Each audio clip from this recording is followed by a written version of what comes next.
நான் இஸ்ரவேலுக்கு பனியை போல் இருப்பேன். நான் இஸ்ரவேலுக்கு பனியை போல் இருப்பேன். அவன் லீலி புஷ்பத்தை போல் மலருவான். லீலி புஷ்பத்தை போல என்னை பார்த்தவனே மலருவான். லீபனோனை போல் வேரூன்றி நிற்பான். அவனை அசைக்கவே முடியாது, அவன் வேரூன்றி நிற்பான். நீங்க தான் இஸ்ரவேல். உங்க மேலதான் கர்த்தர் கோபம் கொள்றது இல்ல, உங்களை தான் கடிந்து கொள்றது இல்ல. இந்த வருடம் உங்களுக்கு அவர் பனி மாதிரி ஜென்டிலா இறங்குவார்.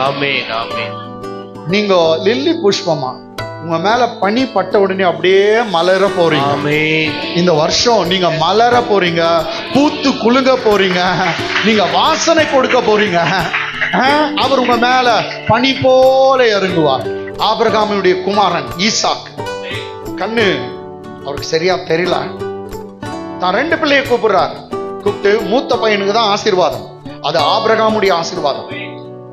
அவன்கிட்ட ரகசியமா சொல்றார், மூத்த பையன் ஏசா, இன்னைக்கு நான் உன்னை பிளஸ் பண்ண போறேன், அந்த பிளஸிங் நீ விட்டுறாத. அந்த பிளஸிங் ரொம்ப சூப்பர், உன்னை எங்கேயோ கொண்டு போயிடும். 1000 பேர் உன்னை பிடிச்சு இழுத்தாலும் அந்த பிளஸிங் உன் மேல இருக்கிறதால அப்படியே உன்னை தூக்கின்னு போயிடும். உனக்கு எதிரிட்டு வருவாங்க, எவனும் உன்னை ஜெயிக்க மாட்டாங்க. ஆமென். உன்னை சபிக்கிறவர்களை நான் சபிப்பேன், உன்னை ஆசீர்வதிக்கிறவர்களை ஆசீர்வதிப்பேன், நீ ஆசீர்வாதமாய் இருப்பான். ஏசா மாதிரி யாக்கோபு ஏமாத்திட்டான். அவங்க அப்பா பிளஸ் பண்ணும்போது ஃபர்ஸ்ட் ஆபிரகாமுடைய பிளஸிங் சொல்லும்போது எல்லாம் படிச்சவங்களுக்கு நல்லா தெரியும். என்ன பிளஸிங்னாக்கா, கர்த்தர் வானத்தின் பனியினாலும் பூமியின் கொழுமையினாலும் உன்னை ஆசீர்வதிப்பார். அப்ப ஃபர்ஸ்ட் அந்த பிளஸிங் சொல்லும்போதே உன்னை வாலாக்காமல் தலையாக்குவார், கீழாகாம மேலாகுவேன், உன்னை சபிக்கிறவனை சபிப்பேன், உன்னை ஆசீர்வதிக்கிறவன் எல்லாம் இருக்குது. ஆனா ஃபர்ஸ்ட் ஸ்டார்ட் பண்ணும்போது என்ன தெரியுங்களா, வானத்தின் பனி. எல்லாம் சொல்லுங்க, வானத்தின் பனி. அப்போ அதுதான் ஆபிரகாமுடைய பிளஸிங். இன்னைக்கு கர்த்தர் ப்ராமிஸ் பண்றாரு, இந்த 2025ல இந்த 2025ல கர்த்தர் உங்களை என்னங்க இஸ்ரவேலுக்கு நான் பனியை கொடுக்கறேன்ல, நானே பனியா இருப்பேன். பனின்றது பிளஸிங். அவர் யாரு பிளஸிங்கா இருப்பாரு? இஸ்ரவேலுக்கு யாரு? நான் இஸ்ரவேலுக்கு பனியை போல் இருப்பேன். அப்ப கர்த்தரே உங்களுக்கு பிளஸிங்காக பனியாக கர்த்தர் இந்த வருடத்துல உங்களுக்கு இருக்க போகிறார்.